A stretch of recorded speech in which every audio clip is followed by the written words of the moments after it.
Mother Teresa, to me, an icon of compassionate care for the poor and the disadvantaged. लेकिन एक minute uncle, mother Teresa जिनको लोग गरीब और मासूम बच्चों की मदद करने के लिए जानते हैं, क्या होगा अगर मैं आपको बताऊं कि इन लोगों को गरीब रखने वाली खुद मदर तेरेसा ही थी। British American author and journalist Christopher Hitchens ने 1994 में मदर तेरेसा के ऊपर एलिगेशंस और उनके काम करने वाले तरीकों पर सवाल उठाए थे। The poor, she had a large number of exclusion criteria if she accepted somebody from the streets. One of them was that she had to take the baby in, to convert the baby, and then sell them to a couple in the West, Catholic couple. जैसे कि हर साल missionary का $100 million revenue होने के बाद भी उन्हीं के बनाए हुए हॉस्पिटल्स में बेसिक मेडिसिन का ना होना, गरीब और मुर्दा लोगों का बैप्टिज्म मतलब धर्म परिवर्तन कर देना, और भी बहुत सारे एलिगेशंस थे। चलिए इस केस पर थोड़ी रोशनी मारते हैं।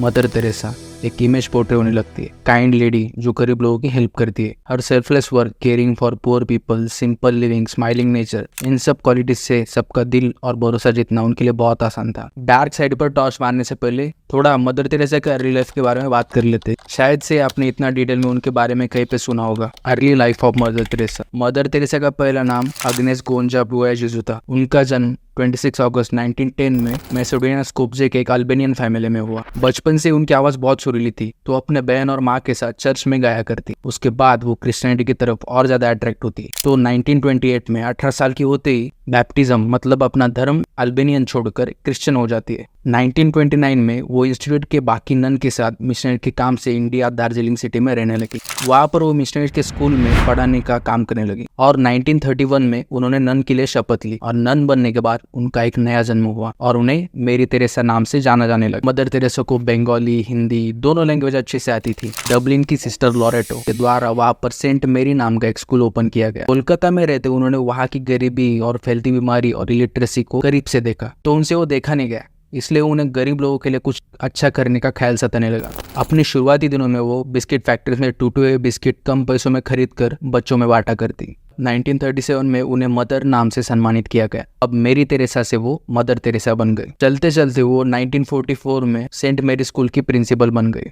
उसके बाद साल आता है 1946, जिसमें मदर तेरेसा को गरीब, मरीज और लाचार लोगों की मदद करने का ख्याल फिर से सताने लगा। इसके बाद उन्होंने पटना के होली फैमिली हॉस्पिटल में अपनी नर्सिंग ट्रेनिंग पूरी की और 1948 में वापस कोलकाता आ गई और वहां से पहली बार तालतला गई। वहाँ तालतला में वो गरीब बुजुर्ग की देखभाल करने वाली संस्था के साथ रही। उन्होंने आगे चल के ऐसी बहुत सारी संस्थाएं स्थापित की, जैसे Kalighat home of the pure heart was establish in 22 August 1952, जिसे लोग निर्मल हृदय से भी जानते थे, जो बेसहारा बीमार मरने वाले लोगों के लिए बनाया गया था। और दूसरा था द निर्मला शिशु भवन वॉज एस्टेब्लिश इन 1955। ये अनाथ बच्चों के लिए था। लोग उन्हें सेंट ऑफ गटर भी बुलाते थे, क्योंकि वो स्लम्स में जाकर स्लम्स के लोगों को मेडिकल ट्रीटमेंट और एजुकेशन दिया करती। ये सब करते करते उन्होंने बहुत सारे बड़े लोगों का ध्यान आकर्षित किया। उनमें से एक प्रधानमंत्री भी थे। उसके बाद उन्हें बहुत सारे पुरस्कारों से सम्मानित किया गया। बस भारत में ही नहीं, बाहर देशों में भी उन्हें उनके काम की अप्रिसिएशन और पुरस्कार भी मिलने लगे। और कोलकाता में 5 सितंबर 1997 में उन्होंने अपनी आखिरी सांस ली। कितना अच्छा लग रहा है ना ये सब सुनकर। कितनी अच्छी थी mother Teresa.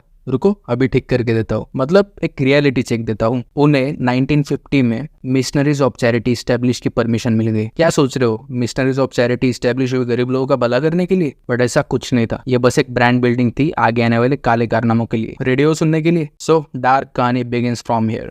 Missionaries of charity की शुरुआत 7 अक्टूबर 1950 में फर्स्ट 13 लोगों के साथ हुई। इसकी शुरुआत भूखे, गरीब, बेसहारा, बीमार लोगों की हेल्प करने के लिए हुई। बट इस बात की सच्चाई में कुछ लोग बिलीव नहीं करते। इनफैक्ट उनके पास कुछ प्रूफ भी है। और इसी मिशनरीज ऑफ चैरिटी के अंडर उन्होंने वही आश्रम खोले जो मैंने आपको पहले बताए थे, निर्मला हृदय एंड द निर्मल शिशु भवन। जब वो भारत आई थी तब उन्हें सड़क किनारे या कई जगह पर अनाथ बच्चे और बीमार लोग दिखाई दिए। तभी से मदर तेरेसा को उन लोगों के लिए कुछ करने की इच्छा थी। बट एक्चुअली में क्या करने की इच्छा थी ये तो बस वही बता सकती है। मेरी जॉनसन, ये जो एक नन थी, उन्होंने तेरेसा के 20 साल काम किया है। उन्होंने एक स्टेटमेंट पास किया था कि मदर तेरेसा कभी भी गरीबी मिटाना नहीं चाहती। वो बस हमेशा यही बोला करती थी, गरीब होना अच्छी बात है, जीसस खुद गरीब थे। जीसस की खूबसूरत देन है सफरिंग और गरीबी। हालांकि वो इतनी गरीब थी, उन्होंने अगर वेटिकन बैंक से अपना पूरा पैसा निकाल लिया होता ना, खुद वेटिकन बैंक की बैंक करप्ट हो जाता। सोच सकते हो आप वो कितना गरीब थी। सफरिंग, हाँ, शायद से इसी सेल्फ प्रोक्लेम आइडियोलॉजी की वजह से उनके हॉस्पिटल में पेशेंट्स के हाइजीन, पेशेंट के छोड़ो,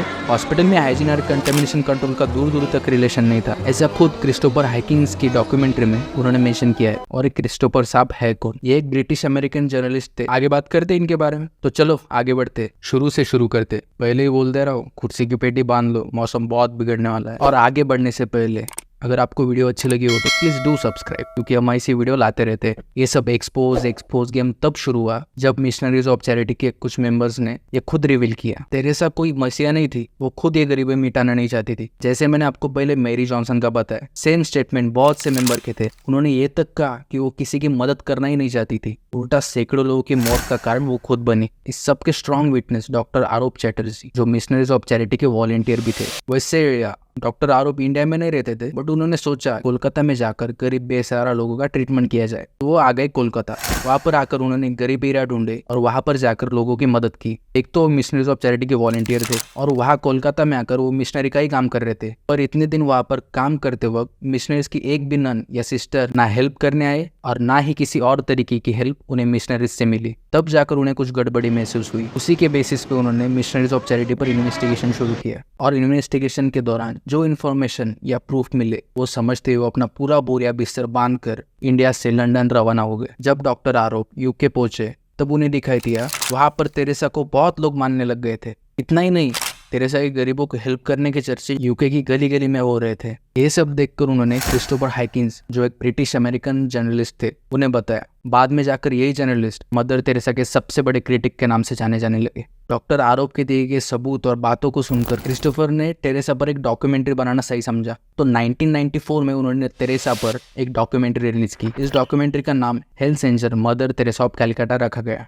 इस डॉक्यूमेंट्री रिलीज होने के बाद बहुत सारे लोगों को उन्हें देखने का नजरिया बदल गया। इस डॉक्यूमेंट्री में उन्होंने बहुत सारे खुलासे किए, जैसे बैप्टिज्म मतलब conversion, child abuse, hygiene in hospital, reuse of needle, sanitisation and many more. इस सब को एक रियलिटी चेक मिल गया जब एक और जर्नलिस्ट डोनाल्ड मैकिंटायर ने इस पर एक स्टिंग ऑपरेशन करने का सोचा और वो पहुंच गए मिशनरीज डॉक्टर के बेस में। वहां पर जाकर जॉब की मांग की। किसी भी बिना पूछताछ के ज्वाइन कर लिया गया। ना उनका क्वालिफिकेशन चेक हुआ, मतलब वहां पर पेशेंट्स का ट्रीटमेंट नहीं बल्कि उनके जान के साथ खेला जा रहा था। बिना किसी मेडिकल प्रोफेशनल के वहां पर हॉस्पिटल रन हो रहा था। पेशेंट की हाइजीन, केयर, हैंडलिंग में उन्हें किसी भी प्रकार की प्रिकॉशन या केयर नहीं दिखाई दी। एक ही नीडल सभी पेशेंट्स के लिए यूज की जाती है। आयरनी तो इस बात की है, उन्हें पता था यहाँ पर ऐसे पेशेंट्स भी है, फिर भी वो ये सब अनजाने में कर रहे थे या उन्हें पता था वो क्या कर रहे हैं। यहाँ पर उन्हें बस यही नहीं दिखाई दिया, वहां पर मेंटली इल बच्चों को बांध कर एक कोने में रख दिया जाता। और बांध कर मतलब ऐसा वैसा बांध कर नहीं, वो बच्चा हिल भी ना सके और बोल भी ना सके, ऐसी पोजीशन में उसे एक कोने में दिन भर के लिए डाल दिया जाता।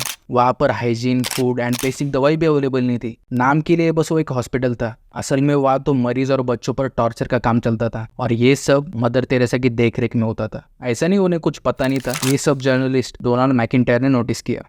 ऐसा आखिर क्यों करती थी मदर तेरेसा? पैसों के लिए तो नहीं, दुनिया भर से उन्हें लगभग 25 to 30 मिलियन डॉलर हर साल डोनेशन मिलता था। ये डोनेशंस के अमाउंट देखकर आपको क्या समझ में आता है? क्या सच में उनके पास मेंटेन करने के लिए पैसे नहीं थे? फिर क्यों वो हॉस्पिटल में hygiene, treatments, food, staff, infrastructure maintain करना जरूरी नहीं समझती थी? हाइती देश के डिक्टेटर जीन क्लाउडे डुवेलियर, जो देश के लोगों पर अत्याचार करने के लिए फेमस थे, तेरेसा उनसे भी फंडिंग लिया करती। इवन तेरेसा क्रिमिनल और फ्रॉड लोगों से भी फंडिंग लिया करती। चार्ल्स केटिंग उनमें से एक था। उसने 9.5 CR की फंडिंग देने के बाद स्टर्न मैगजीन के हिसाब से तो अलग ही नंबर सामने आते। उनका कहना है मिशनरीज का एनुअल रेवेन्यू लगभग $100 मिलियन था। वो चाहे कितना भी गरीबी का दिखावा कर ले, पर सच्चाई यही है, ऐसा स्टर्न मैगजीन का दावा था। As per Indian law, charity trust को कहाँ से कितना डोनेशन मिलता है, cut to cut information tax department को देनी होती है। और एक सिंगल ऐसी मिशनरी है जो कोई भी इन्फॉर्मेशन प्रोवाइड नहीं करती थी। बस इंडिया में ही नहीं, बाहर देशों में यही हाल था। कुछ रिपोर्ट्स की माने तो इसके बारे में उन्हें बहुत सारे जाने माने पॉलिटिशियंस का भी सपोर्ट था। अगर इतना पैसा उनके पास आता था तो क्यों उन्होंने गरीबी नहीं मिटाई? क्योंकि गरीबों को मदर तेरेसा की जरूरत नहीं थी, उल्टा मदर तेरेसा को गरीबी की जरूरत थी, मतलब गरीबों की जरूरत थी। वो खुद नहीं चाहती थी गरीबी मिटाना। अगर ये गरीबी मिट जाती